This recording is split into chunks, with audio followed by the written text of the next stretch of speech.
দাও আমি খাচ্ছি দাঁড়া আম্মুকে দেখা যাবে ওয়েট উনি করতে আচ্ছা ঠিক আছে আমি দিয়ে দিচ্ছি আপনাদেরকে। এয়ার ড্রপে নিয়ে নিন।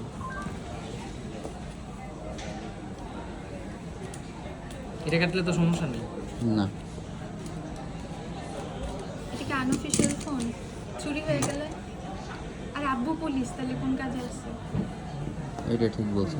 হ্যাঁ আমাদের কোনো ফোন চুরি হইলে ওইটা মানে সবসময় ফেরত আসে চোর বাসায় এসে দিয়ে যায়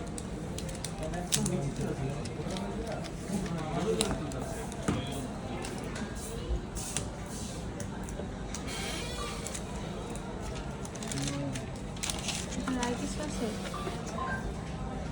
ও কেবল আছে জাস্ট চার্জ আলহামদুলিল্লাহ এই ব্ল্যাকটাই সুন্দর